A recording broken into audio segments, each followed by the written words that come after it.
Before we bring you this week's episode of C4 Podcast, we're starting with a rather somber message, one we really hoped we didn't have to bring you.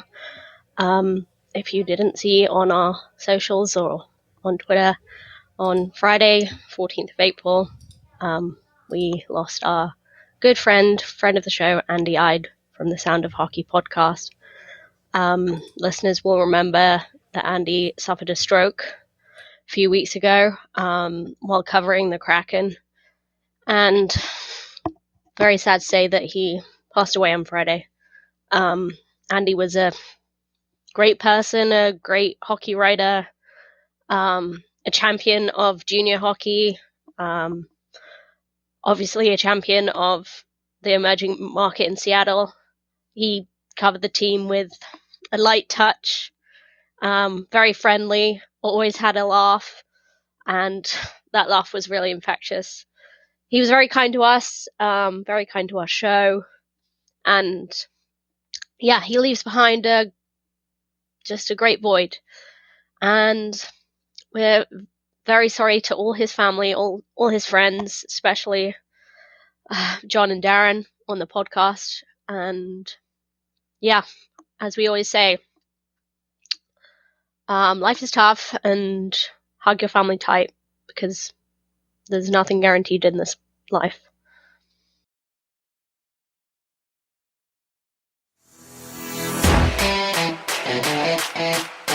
.5% was it? Is that what the current odds are of the Stanley Cup? Well, and if you look at the round by round progression, the Stanley Cup favorite is the Vancouver Canucks. Like, what a time to be alive! Talking you through every goalie controversy, scoring slump, and draft lottery bust, this is the C4 Podcast on CanucksHockeyBlog.com. Here they are, the best starting lineup we could afford under the salary cap. Chris, Matt, Anna, and Adam. Welcome to another episode of the C4 Canucks Hockey Podcast, brought to you by the Full Press Coverage Network and CanucksHockeyBlog.com. I am Chris at Lightforce, joining you virtually, as always, with my wonderful co-host, Anna Forsyth at aforsyth03.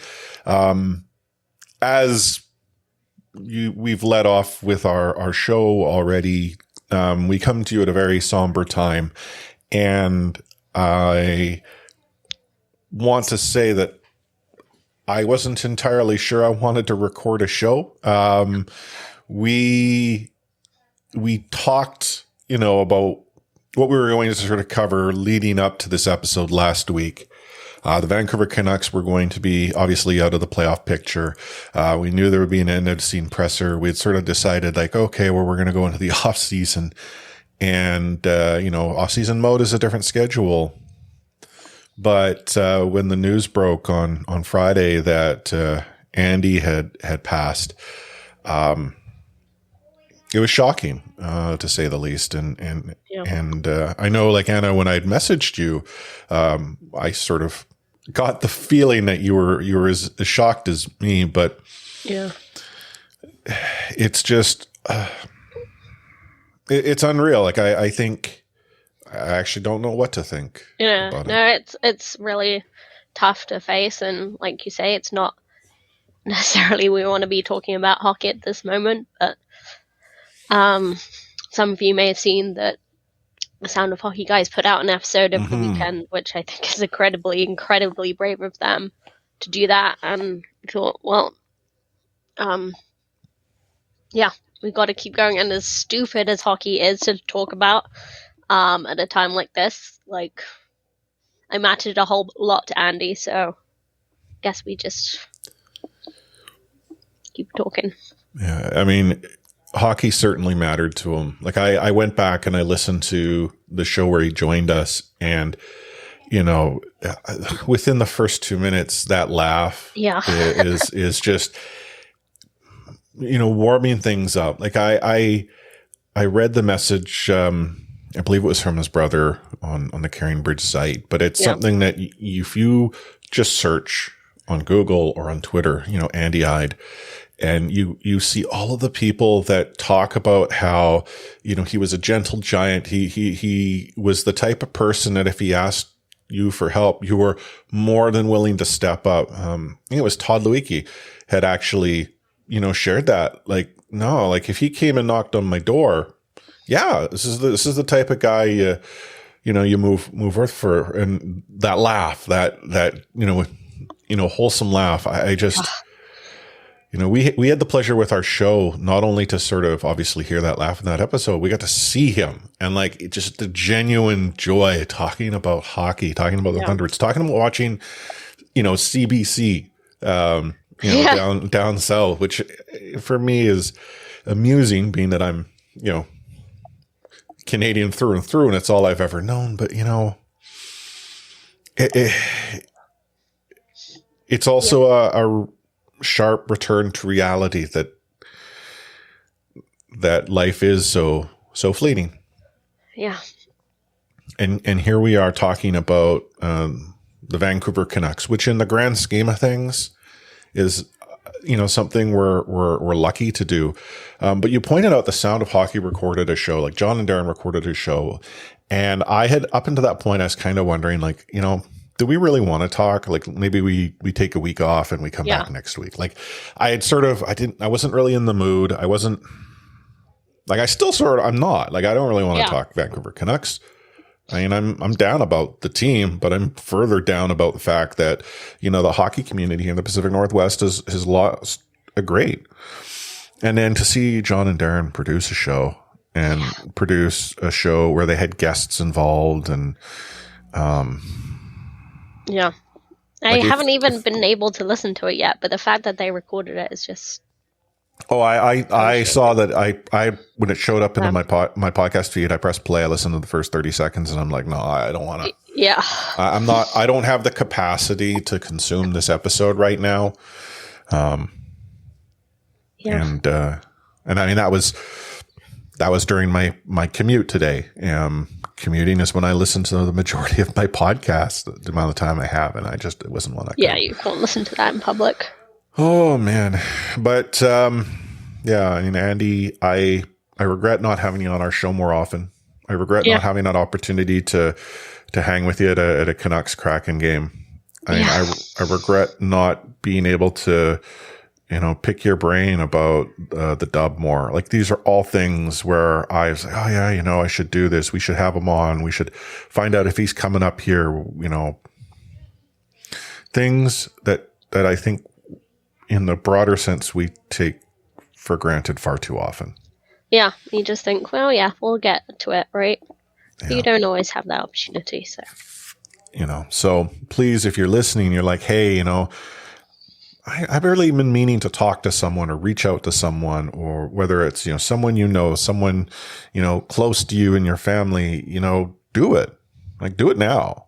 I mean, there's no better time than to press pause right now, pick up that phone, send that email, make those arrangements, stop on by, like, because you never know when that opportunity may never be possible. I mean, yep. Anyway, let's talk about Rewind.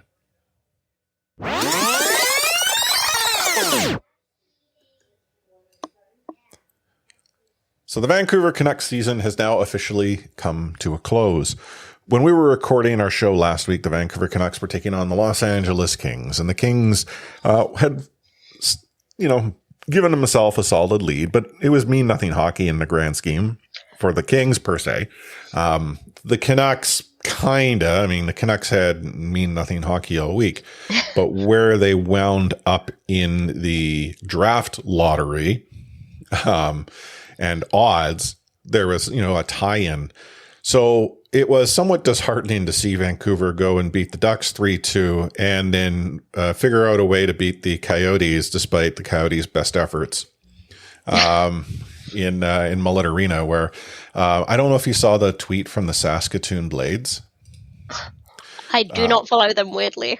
Well, no, I wouldn't suggest you would, but it came out that there were more people watching the Saskatoon Blades CHL franchise than you could possibly fit into Mullet Arena down there in Arizona.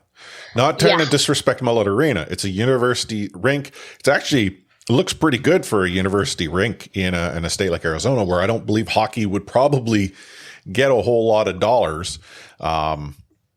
It's kind of, it's funny. Like, you do think, like, you watch the AHL and, like, obviously it looks different. The hockey looks different. The rinks look different. The quality of the broadcast looks different. But there's not such a huge gap that you're constantly thinking about it. Whereas when you watch a Coyotes game, there's just, like, every few seconds there's a reminder where you're like, this is tiny. This place is tiny. Well, the puck goes over the glass and Shorty and Cheech are, bailing because it's coming at them. Like, since when could a press box or puck make a press box? Yeah. Even in the Pacific Coliseum, where there was actually a multi-tier press box every so often, they would actually block out some of the lower bowl sort of seating. I don't think the puck could necessarily get there. No. The Vancouver Canucks, they got shut out, blanked in LA. I don't know really what to say about the game other than the fact that it felt like the Vancouver Canucks were a team looking at the calendar and noticing they only had a few more days to go. Yeah, I mean, like, it's funny, like, with all the Canucks problems, scoring has not been one of them. It's only their second time they've been shut out all season, and yeah, like, as bad as they are,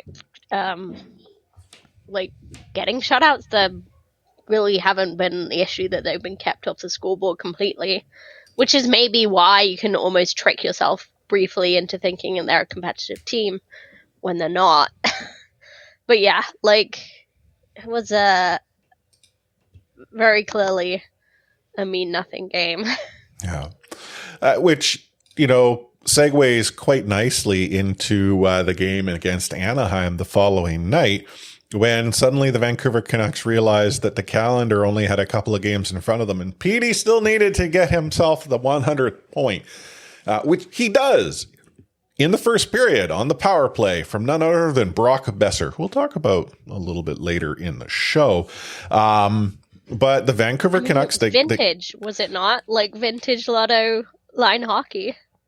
Oh yeah, no, it was, the stuff of ages. The problem is ages ago.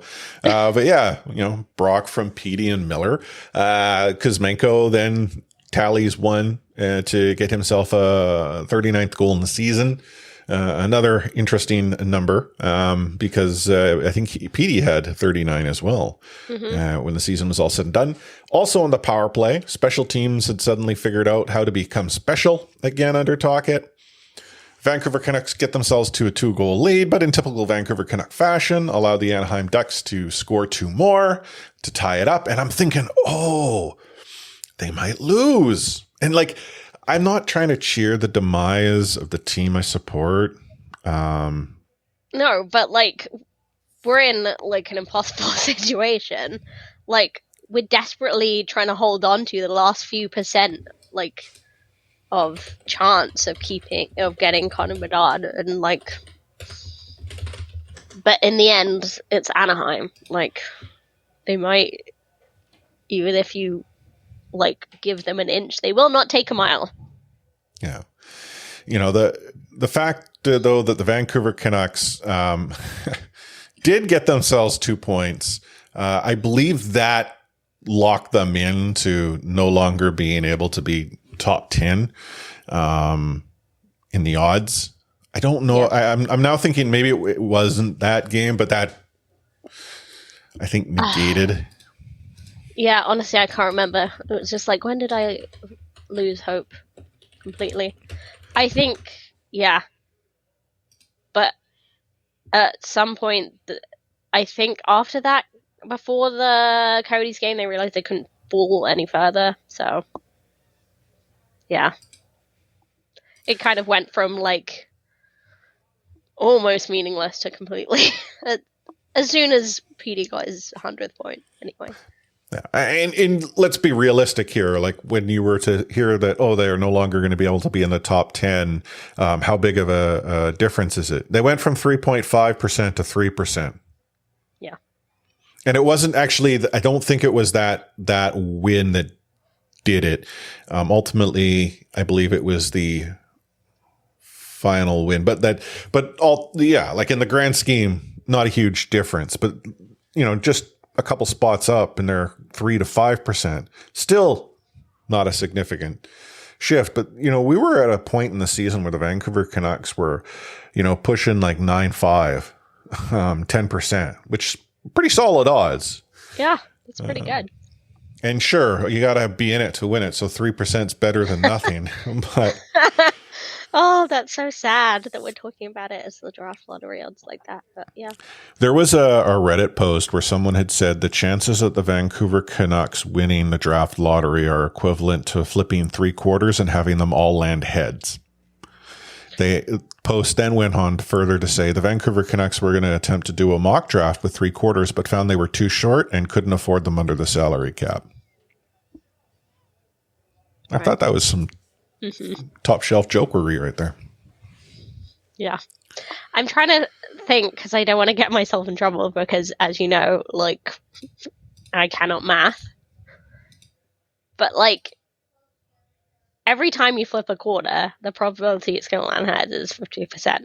Doesn't matter how many times in a row, but I guess if you're flipping all 3/4 of one, I don't know. Well, each one, like it's not always 50-50-50 because the odds start to change with each subsequent flip with the remaining quarters. So the probability is 50-50, but you now have 3/4. The probability. The probability that, yes. Okay, I get it. Yeah, it's based on probability. Rather than a series, like, because it always remains 50% if you keep. Exactly. Like one coin, the probability it's 50. Yeah. Well, presuming the quarter is, saying. Built equal, which I've been reading isn't actually the case, but 50-50. That's true. And then from there, though, with each subsequent coin flip, the probability is shifting. So hence why, like, the odds of something improving, the fewer opportunities there are, starts to happen until you have that one where it's 50-50. Anyhow, I can't go beyond that. This is like stretching even my understanding, and I could be bloody well talking out of my butt here for all I know. In fact, I probably am. No. Was it Jim Carrey on SNL that did You Want to Ask Me a Question? Maybe before my time, I don't know. Anyhow, Vancouver Canucks go into Mullet Arena. Cheech's last game. They played an entertaining style of no one really wants to play defense tonight on either team game. Yeah. Petey got his 39th goal of the season. Connor Garland scored a beaut. Actually, Connor Garland scored more than just a beaut. Connor Garland scored 3. Got a hattie. It was kind of like fun, right? It was just like, because the Canucks were already just like had thrown everything away. Well, Coyotes had too, is it? Well, like. Yeah, like it was just like, oh. It felt like preseason hockey. Yeah. Like, especially because it was in a weird rink. Yeah, that too. Yeah. The winner of the Kraft Hockeyville USA. Yeah. Totally. For all that we've gone through, the game was entertaining. We got goals. I mean, how many times have I said, I want to see back and forth, high percentage, high scoring hockey? I think ever since the show started. And every so often someone will like, well, do you care if the Vancouver Canucks win? I'm like, well, I want them to win. However, if they're going to lose, I hope they lose in a way that it's back and forth, exciting hockey. They won. So really, that's a bonus for Chris. Yeah. Except for the fact that, I don't know how that ultimately contributed to that loss of 0.5% chance, but yeah. I've also resigned myself to the fact the Canucks should have had best odds and they would have still, the draft lottery gods would have not given them Bernard. Like, yeah, I know there's been a lot of back and forth on people saying, well, like Canucks weren't going to win the draft lottery anyway, so what does it matter if they win all these games and they create a better culture? And it's just like, yeah, like I don't expect Canucks to get first overall pick no matter how good their odds are. Like, that is Canuck luck, it's true. But, like, this is a really good draft, and Canucks have played their way out of just, like, some really elite level talent that's going to go in the top 3-4 picks. Like, yeah. Anyway, we're pretty used to it by now. But back to the game, though. What was your experience of, like, listening to Cheech's last game and, like, the intermission content and things like that? I enjoyed it. Hearing it was more the post game tribute that got to me. Mm-hmm. Seeing Shorty quite visibly tear up. Oh yeah, and something that Shorty said about him leaving at the top of his game and that more should recognize it, or along those lines. Yeah, I really reinforced that this was a decision that I don't think Cheech himself made completely. Yeah. We talked about this on the last show and the show previous to that the announcement was how he was no longer going to be involved in the regional broadcast, but you would occasionally see him on Sportsnet, I think nationally or something like that. It was weird. Like, yeah. This is the language around that. Like, I get that it's being scripted and you're planning for it, because this is obviously an emotional conversation to have at any point, especially with the way Cheech is as a person. But whoever takes over for him is coming in with massive shoes as to which they need to fill, and also has to figure out how to build chemistry with Shorty, presuming Shorty's back in the booth. I can't see them making a further changes, but again, and this is not knocking Shorty. Like, what's not to say Shorty suddenly gets elevated to the national side of things? I mean, Houston, that's what happened to him, and suddenly Houston's no longer our play-by-play guy. So yeah, and the thing is, like, Shorty's great at his job, and you can kind of call play-by-play with whoever. Like, it's he's a pro. He's called it with other people that aren't John Garrett, not frequently, but he's done it. And they've had people step into Shorty's shoes when something happened there as well. And, they adapt. It's not noticeably worse, but over the course of a season, like, just the things that come out where it's just the warmth of their friendship, them teasing each other, them remembering stories from a road trip. It's just like the quality will be different. It's not like one game's going to be like the first game we listen to will be weird, but it's not like it's going to be terrible. It's just, you just feel like you're being robbed of something richer. Yeah. If, however, you want to catch Cheech and Shorty, they're actually doing NHL playoff hockey on Sportsnet. I believe they're in the Boston, Florida series, where Boston will likely take the series 3-0. Yeah, or 4-0. Well, do you really need to play the fourth game at that point? Don't play the fourth game. Yeah. Like, if that's not too painful to see Boston just absolutely dominating in the playoff series. Yeah, they are still kicking butt together, so good for them. Yeah. Before we take a break and get in half full, half empty, why don't we talk a little bit about the playoffs here? Because the bracket's up. Sure. We haven't shared our predictions yet. But I think it's my bracket. But I think it's safe to say that we're both suggesting that Boston is beating Florida in 4. Or are you giving Florida a win? Oh, yeah. I'm giving them at least a win. Maybe even 2. At least? Yeah. Yeah. I'm saying it's at least 5 games. Maybe 6. But Boston wins. I can't say I share your optimism. I'm saying 5. Okay, I'm saying 4. Okay. Um, I mean, they didn't have no fight tonight. Not that I watched it, but just no, and I'm sure Florida's going to play every game and make it competitive, but Boston has just been a machine all throughout the season, and there's no indication that they are slowing down going into the playoffs. This is the playoffs, Chris. It's different. Whatever.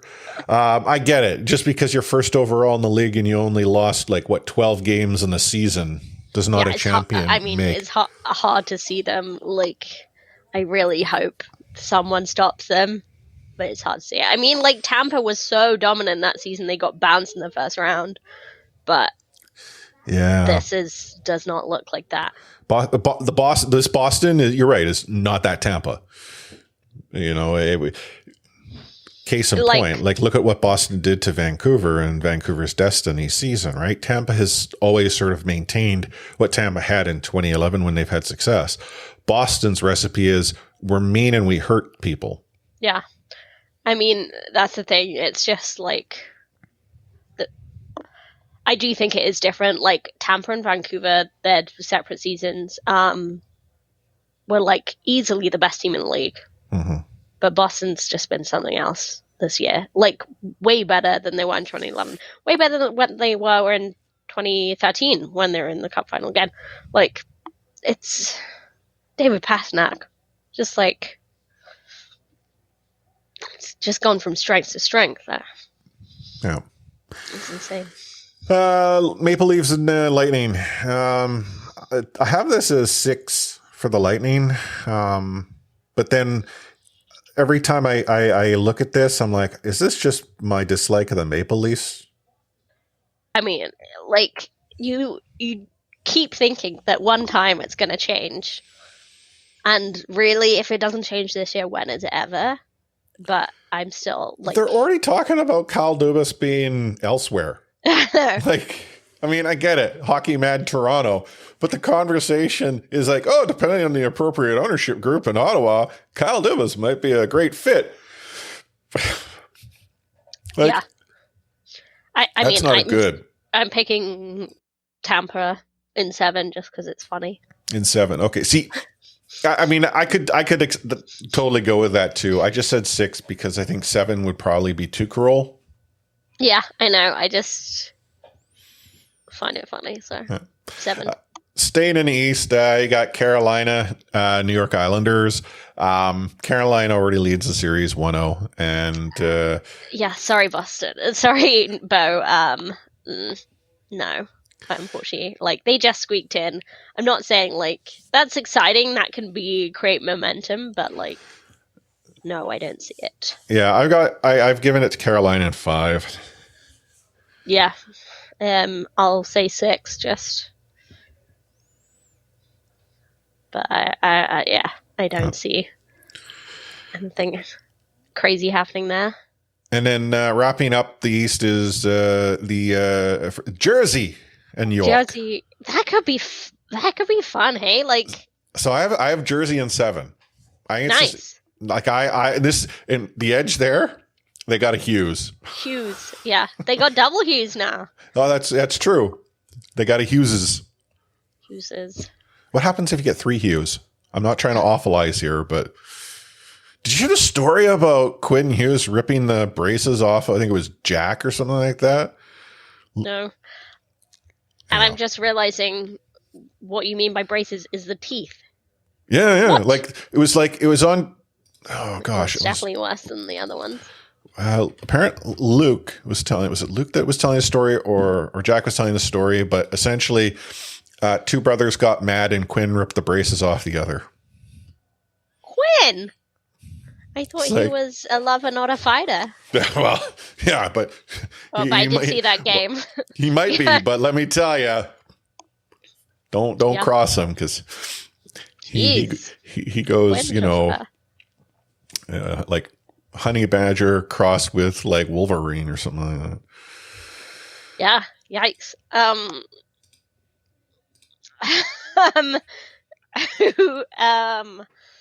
Yeah. I think I'm going to go New York in 7. Okay. We both got in 7. We're just going with opposite picks. Out west, Avs take it on the Kraken. And I want to say the Kraken are going to win. I want to say the Kraken too. I do. And I like what's going for them, but it's hard to bet against the Avs. Yeah. Even though this Avs team doesn't seem as dominant as Avs past. Yeah. I have it Avs in 6, but I really hope I'm wrong. Yeah. I can say Avs in 5 and hope I'm wrong. Yeah. You got the Dallas Stars and the Minnesota Wild. I feel the Stars are going to beat the Wild. I think it's happening in 5. Yeah, they're playing right now, correct? Yeah, they're tied at the end of 2. But yeah, I do think the Stars are winning. Stars in 6. Okay. Are we writing this down anywhere? No, that's what our listeners do. They keep us on track. Anders, can you make a list and we can figure out who's right? Vegas and Jets.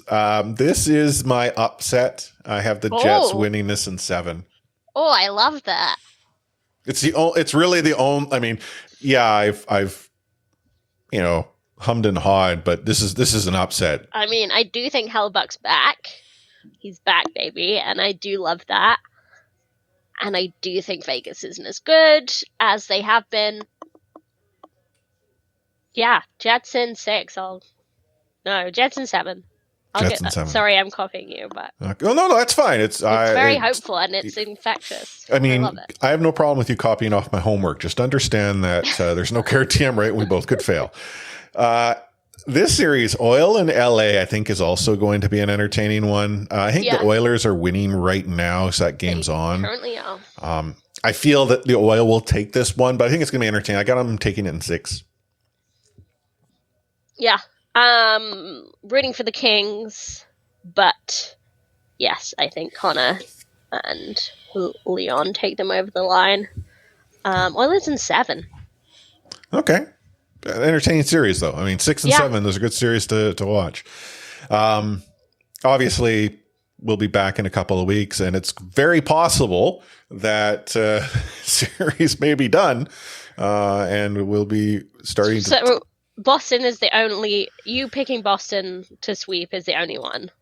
Yeah, that's the only sweep that I... Yeah. Yeah. I mean, and I gave it to them in 3, so... Wild. I mean, like in the AHL. Which we'll talk about. Be over in 2 games. Yes. Yeah. Yeah. Anyhow, we'll be back in a couple of weeks. Check in on how we're doing, how our predictions are. I'll probably have misremembered and presumed I got everything right. But you're listening to the C4 Canucks Hockey Podcast, brought to you by For the West Coverage Network and CanucksHockeyBlog.com. Take hitting out of the game. You can't hit anymore, so don't do it. The unsportsmanlike conduct, I want to get an explanation on it. No kidding. Because how do you get suspended for unsportsmanlike conduct? Plus interference. There's no interference there. He had the puck. Now, Madison never ever did that before. Now, why did he do it? Because he was mad. Well, your early favorite for the Calder Trophy, that's for sure. Elias Pettersson, you might even say your early favorite for the Hart Trophy. Just to get back to your question, Elias is going to play plenty. He didn't play. He's going to get a lot of power play time. And, yeah, I'm concerned about our offense. We lost 2 100-point players, and we've got to find a way to score.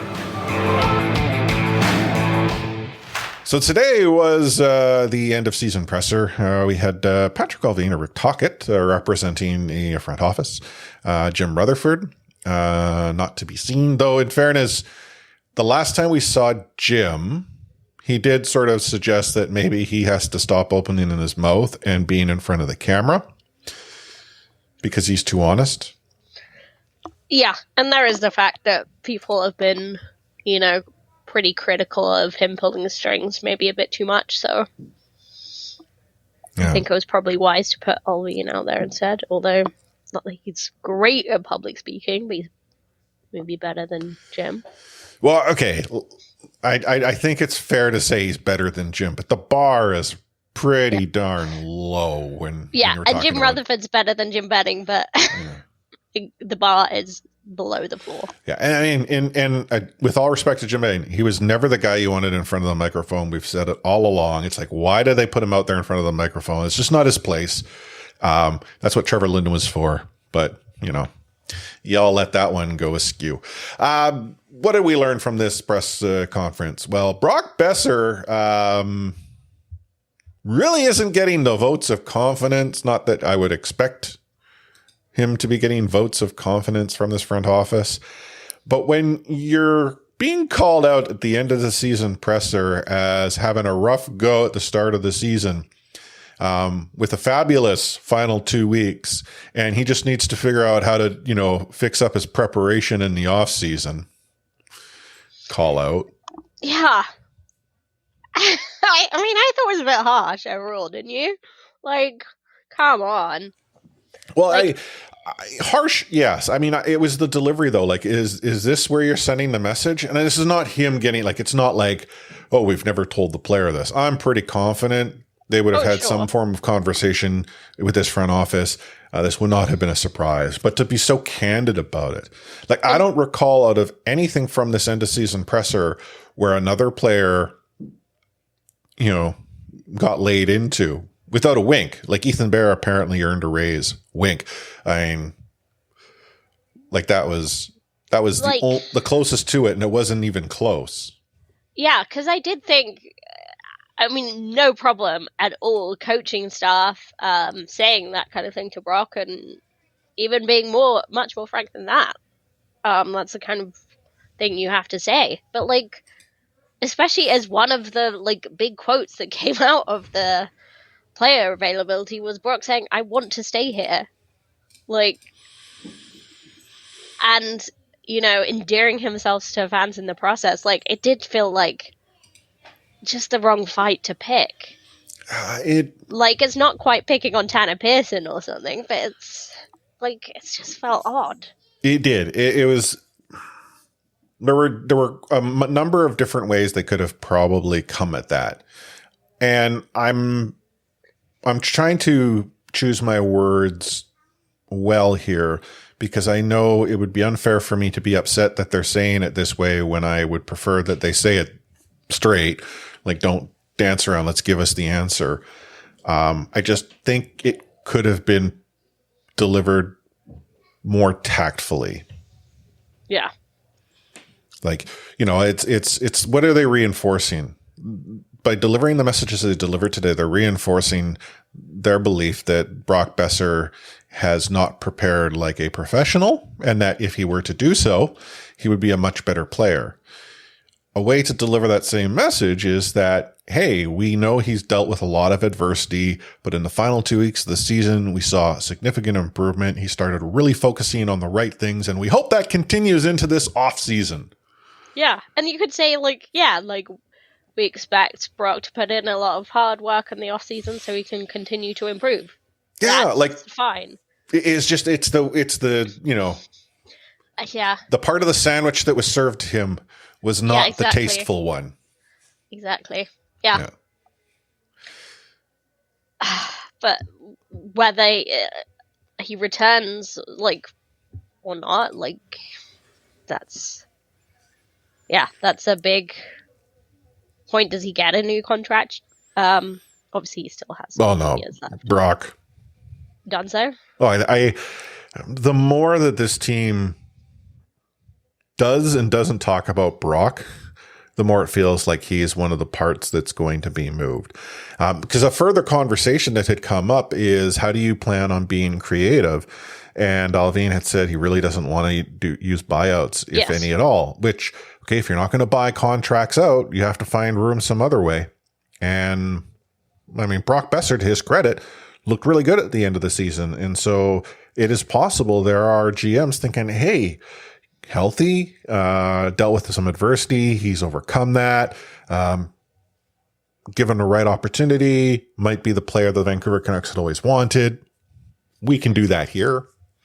Would you have any appetite for a Brandon Sutter contract? A new contract at a more reasonable level. Everyone loved Brandon Sutter when he came back at a cheaper price tag. Well, yeah, the show me money, so to speak, right? Or incentive laden contracts. Yeah, sure, but really, what it comes down to is, do the Vancouver Canucks even consider entertaining it? let's be realistic here. This team is not in a position where they can hand out new deals until such time as they figure out how to free up space to hand out deals. And you're right. So I would love to see Brock Besser come back at a more reasonable price tag, but the reality is we have problems more immediate than that, right? Like we don't have the option of paying him another 2 years at his current price tag. We need to. Well, that's the thing, though, is the 665 is on the books for 2 more years, right? Exactly. So that's the reality. Is that if he had 1 more year left on his deal, there might be more possibility, but like they don't want to pay that 6.6 when they could harness that space. Yeah, and maybe spend they on something else stupid. Maybe they eat a portion of it to facilitate a move, but I think there's more for Brock. If they're gonna trade it, like I understand the circumstances may not allow for this, but I would like to see, okay, if you don't think he's had a good off season in his previous seasons, of which you know of one, and you think he's figured it out, why not give him that opportunity? And if it doesn't develop, is there a significant loss? There could be, like maybe the trade market, evaporates, or you see him in preseason and it's just, it wasn't adding up, and okay, harder to move a player around that. I don't know. I feel there's an opportunity here to still see if the Brock that the team had believed they were getting is there. I think it is, but.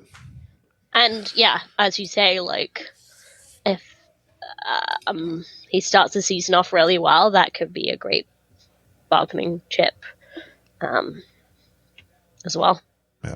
Alvin acknowledged there's holes in the lineup. This sort of then bounced into the question of how you're going to fill them, cap being an issue, and then segued into draft picks. So what do we know? Buyouts are bad. We're going to get creative.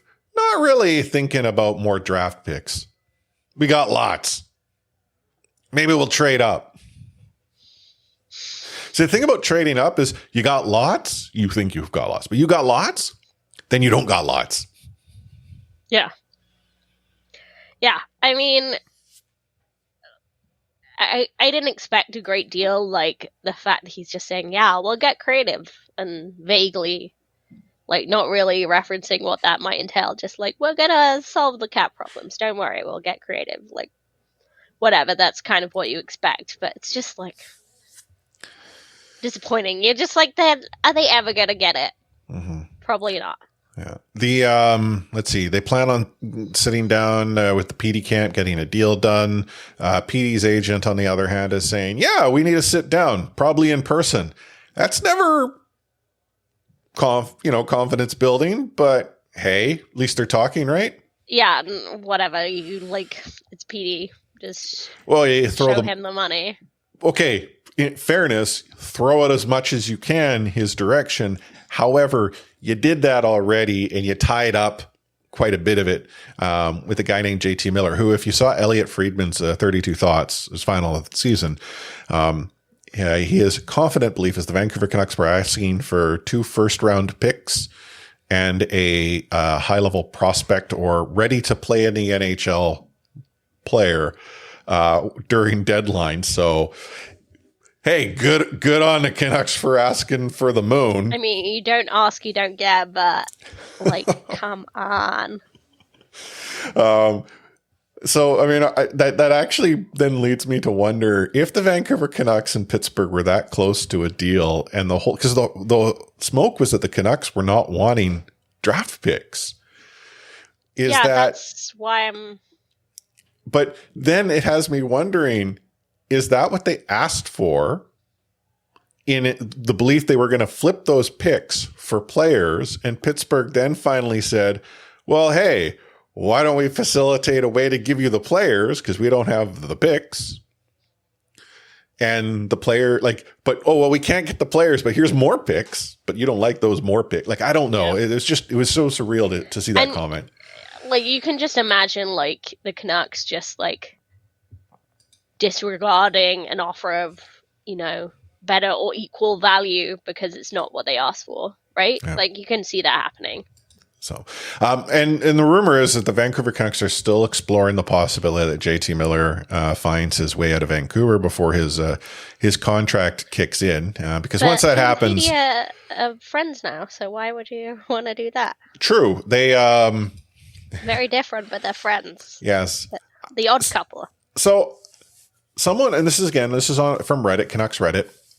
Someone had raised the point that is it possible that when Bo was in the middle, he was keeping the players separate, but really what they needed to do is to sit down and find out that they were on the same page. Like, where you could be wanting the same thing, but seeing it completely different, and therefore have this misbelief that the other person is working against you when really they're working towards the same thing. Like, I'm not trying to suggest Bo is the problem, but like once Bo's gone, they were forced to sit down and talk. Hey, you're not a horrible person. Hey, you're not a horrible person. We're friends now. Beers. Yeah. In my mind, what it's more like is that, as Quinn and Petey were emerging as leaders, they got more and more bothered by how JT conducted himself, and they thought that's not the kind of culture I want to build, I guess. And the sort of results and stuff did not help. And then they just they got a new coach, and they just kind of thought F it, if we want to build a future here, we're going to have to get on. So I think they're still not, they might say, yeah, we're friends. We're very different, we're friends. I think it's more like they've reached a kind of detente than anything. Yeah. Something that came out of the players' presser, Ethan Barrett actually made some comments. I think it was on radio, but he described when he arrived in Vancouver what it was like. He described it as a locker room that was very much everyone's doing their own thing. It's like pure survival mindset, no systems. And I mean, if we were to think back, it was just complete madness. And we've talked about it ad nauseum on the show. It started from the drop of the puck in the season, and that first after hours where Jim Rutherford's saying quite explicitly that Bruce is not my guy on, the national broadcast. But once Tocchet arrived, systems were put in place. That's one of the reasons you see these improvements. He also spoke to there being, strong leaders in the room, and JT, Quinn, Petey, being them. But then I sort of take stock of what Alvin says today and how there are 5 to 6 games out of the playoffs, which I understand, Patrick, you're looking at the standings and you've done the math in your head and you're like, well, if we had 10 or 12 more points, we're in a playoff spot. Yeah. That is true. But to suggest the Vancouver Canucks are really that close, I think discounts the fact that you're not going to convert losses to pure wins of those 5 or 6 games. You've got some loser points. 1 or 2 of them hurts you because you're only getting the bonus point if you were to win them. That's not sufficient. You need the full 2, not the +1. And on top of that, it's who is it that you're actually beating? And I feel that the Vancouver Canucks, for him to say 5, 6 games away, is discounting how far the team really is. It's just the way the NHL and parity is structured. I'd argue the Vancouver Canucks are more like 10 games. And when we say games, it's the implication of wins, of truly being a playoff contender. Yeah. Are they as bad as they seemed at the beginning of the year? No. Demko is the player that we've seen at the end of the season. I don't think that's a fluke now that we can say that he is that level of goaltender. Yeah. PD is elite. JT can be elite. Quinn is fantastic, but it's not sustainable to play Quinn under those conditions. What are you talking about? He earned that ice time. That was insane. That was an insane comment to make. It's just okay, if that's your qualification, then they'd never be off the ice. No, he hasn't earned a full 60 yet. He's working his way to a full 60. The fact that Quinn led the NHL in minutes over that Rick Tocchet span, That's insanity. Yeah, Like, this was not the Calgary Flames who just missed out. Like, this is not Nashville just missing out. This was Vancouver who were not going to make it. Yeah. I would say that we saw this Canucks team last season under Bruce, who apparently was a coach who provided absolutely no systems, no structure, and, despite best efforts, found a way to, create energy in a building devoid of it. I'm not saying Rick Tocchet isn't the better choice for this team in the moment, but I'm not building on, look what we saw this team do in the stretch. Yeah, like, do I think they're better off under Rick Tocchet? Yeah, it seems to work. But it's not, they're not, it doesn't change who they are. Yeah. Like, at their core, at their DNA. You want to talk about Tanner Pearson? Oh, gosh. It's so sad. He came out, he said that, he's not getting into it, but those who need to know what's going on. He really liked that, Quinn spoke out because that shows the leadership in a guy who understands the importance of those around him in the locker room and standing up for his team, which I think, again, that just reinforces why Quinn gets to see next season. That's bad. Right. I hearing Pearson talk about the situation as he did, then it's like, Patrick Allvin can't come out and simply say our, human performance staff needs a good shake or something like that. Like it was completely new. At the same time, when asked about this, his response is that, the first year staff worked really hard and the players responded really well to them. That's something we're talking about, though, is to see if extra people will be needed.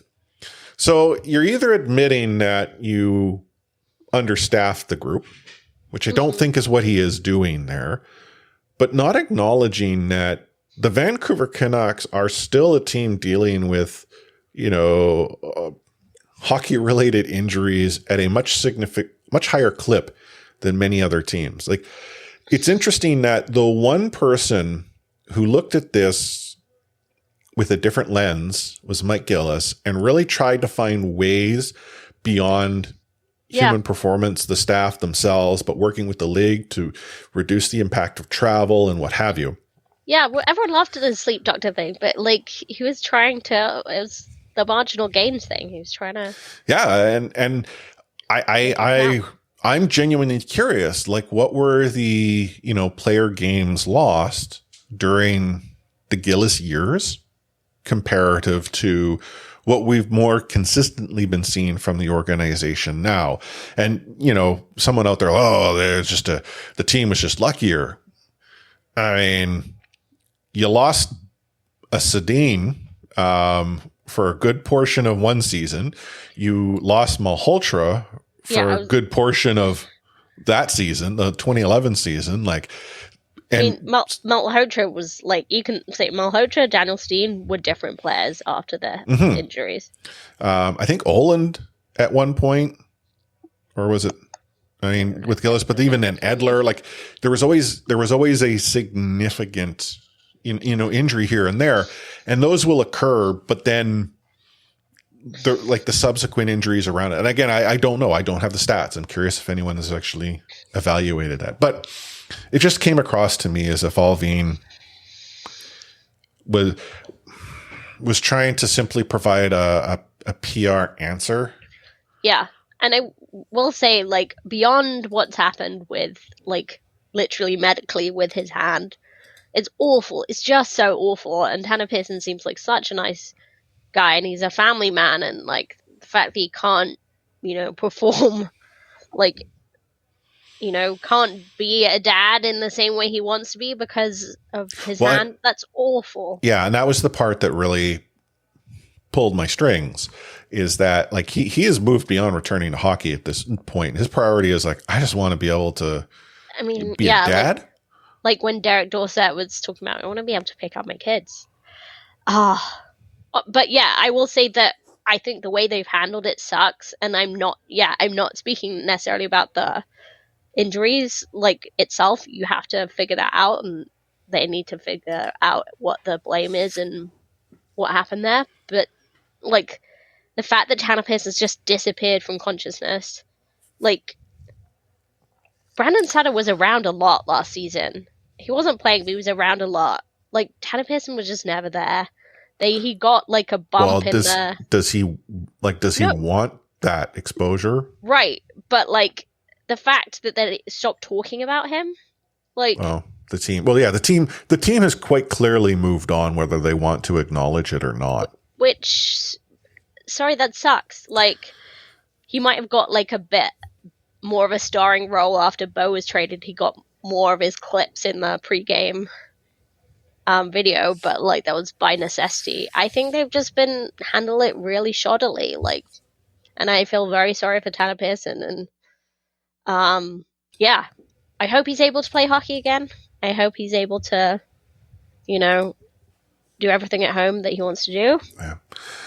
And I mean, I'm jaded here, but when you look at the Vancouver Canucks, are they considerably upset that his 3.25 is LTIR? Not at all. I feel that this is a team that has become accustomed to having LTIR as a budgeting option. Yeah. Which is sad and raises other issues, but I can't knock the Vancouver Canucks when there's worse offenders out there using LTIR to build their alumni. Yeah, exactly. Yeah, honestly, like in other circumstances, you can't blame Vancouver. They're, about to say playing the hand they're dealt. I retract that. Mm-hmm. Something more suitable.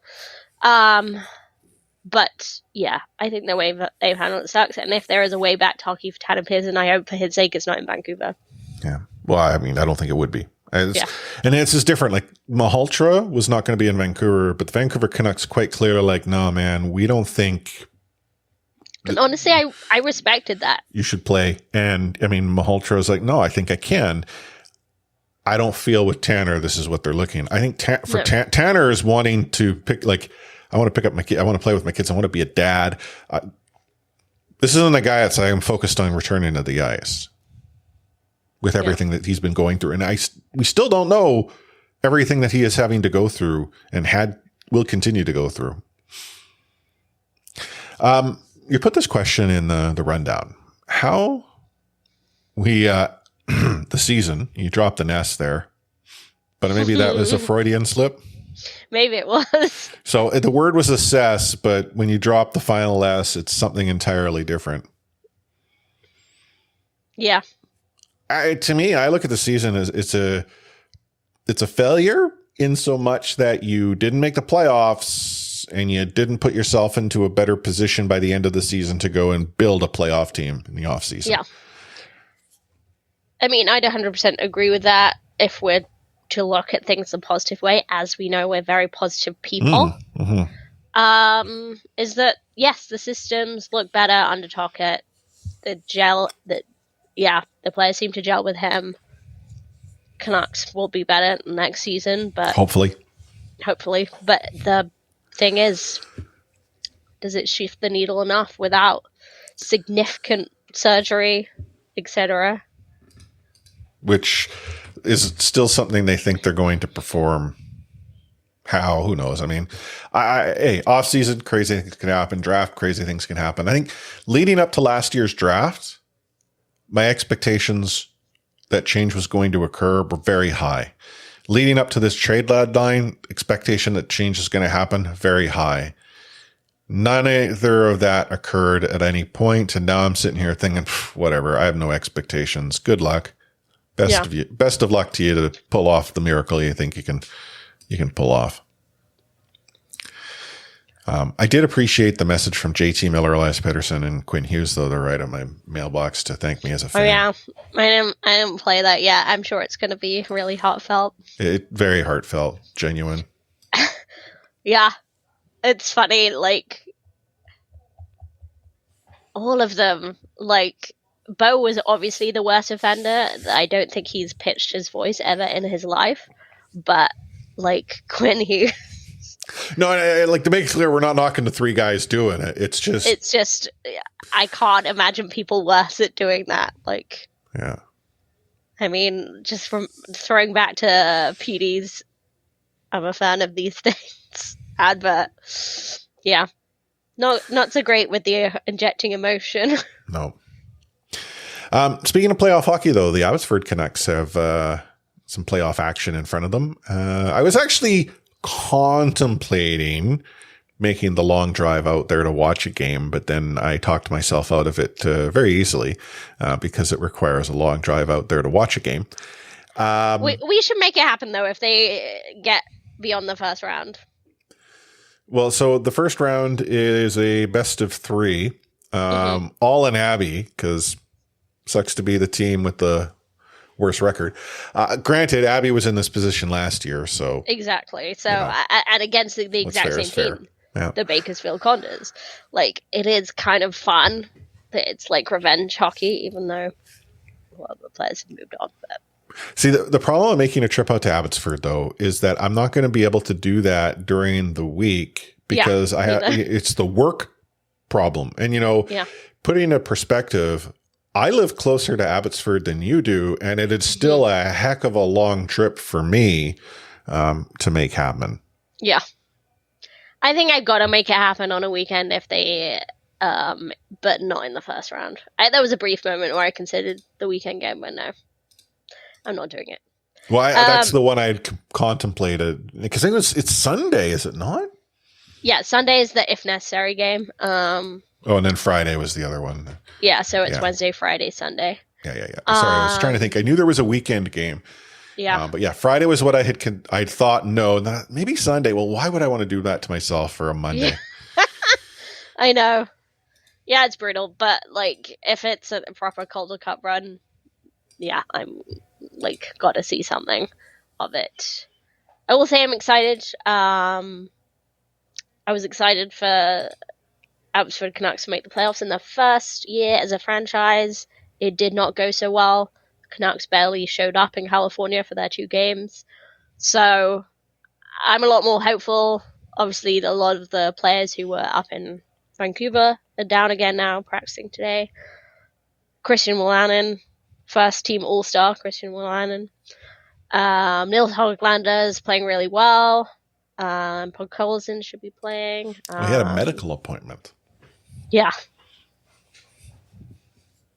I'm curious by that type of information being released. I know. What exactly is going on? But hey. Yeah. Also, Rip was at today's practice, so obviously they're going to do great. But yeah, there's some really exciting players. Jet Wu is playing really well at the end of the season. They've had a few players kind of filling out their back end who've honestly filled up really well. Like Jatari is one of their newer acquisitions, is playing really well. Yeah, I'm trying not to get my hopes too far up because last year sucked. But yeah, I think they have a real shot. I think they're in a lot stronger position than they were at the end of last year. Okay, I'm going to hold you to that. In 2 weeks' time, if they're not playing, I'm going to take you to task for getting my expectations pumped up. Yeah, sorry, but yeah. No, Jolson's back in the lineup as well. He's over whatever injury/sickness, so he should be playing. He didn't have a medical appointment. No. But yes, he has not played since he came back, so we'll have to see how he does with that. But yeah, I think they are playing good, exciting hockey. They finished the season with a series against Calgary Wranglers, who are the best team in the league by a way, and they went toe-to-toe with them and shut them out. So they did lose their last game of the season against them, but yeah, they're a good team. Okay. Well, 2 weeks' time, we'll talk. Speaking of 2 weeks' time, that's when we'll be back. we've referenced it a few times in this show. We are now into our off-season schedule, which if you were a longtime listener, you know, in the early days meant we just disappeared for the summer.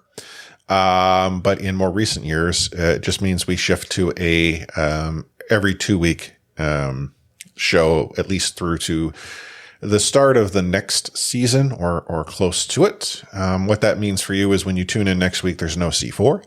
But in 2 weeks' time, there will be.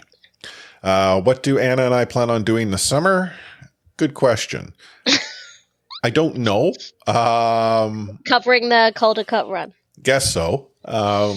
You know, in past off seasons, we've tried to get some guests to join us to talk a little bit about different topics, different things. And I think this summer will probably be more the same. Mm-hmm. We always, you know, talk about having like a C4 social in the summer, and then come September, it happens. Maybe this time it's in the summer. I don't know. Summer. Yeah. But, well, I'm also not disappearing for 6 weeks in the summer. So no, you're disappearing in May. Yeah. Which is the spring, better, I guess. Yeah. But yeah, I mean, if you have an idea of what you want to have happen, let us know. Better yet, if you help us make it happen, that's awesome. I was actually chatting with a friend who wanted to know, like, hey, Chris, how do you manage, you know, all the podcasts you do? And I'm like, I had this idea that I would record a Canucks podcast before I had a daughter. Then I had a daughter and seemed to think that time doesn't change.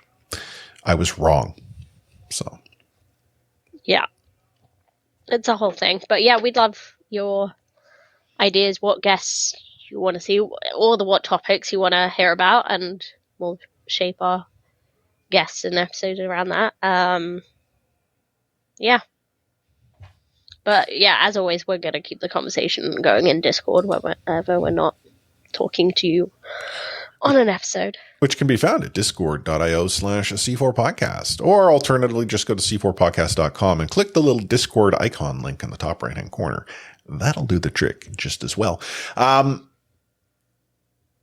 to support the show? Support.c4podcast.com. That allows you to sign up to our Buy Me a Coffee, otherwise known as Buy Me a Pint. And you can contribute either as a one-off, where you buy us a pint or two, contribute on a monthly basis, or commit to us for a full year and get a slight discount on the month-to-month rate. All money that you provide to the show goes back into it. Ultimately, it covers the costs of our recording platform, hosting, all of that jazz. All the ads you get to hear on the show mean absolutely nothing to the bottom line here, because we get none of the money. No. Someone asked me about that. Well, why do you have the ads? Good question. There is a long story there, especially considering how our network changed and what was supposed to all take place. Maybe sometime we'll be able to get in touch with the guy who currently has our show hosted so we can have a reckoning. But yeah. Reckoning. Yeah, long story. Anna, any final words of wisdom? I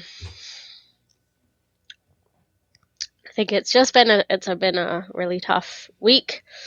So as always, the message doesn't change. Life goes really hard sometimes, so please just value who is in it. Value your loved ones, and yeah, take the time. Yeah. You said something on Friday where you said you were glad that I was in your life, and I responded by saying, I'm glad you're in mine too. And I don't think we say it enough to each other, but also to our listeners. I'm glad you all are involved, that you talk to us, that you engage with us. I've had an opportunity to meet a good number of you, and I value each and every one of those interactions. And I have yet to learn this lesson, despite being taught this lesson far too many times. But it is very important to never take time and people for granted. So on behalf of Anna, A4C03, myself, Chris at Lightforce, this is the C4 Canucks Hockey Podcast from the Full Press Coverage Network and CanucksHockeyBlog.com with We Out.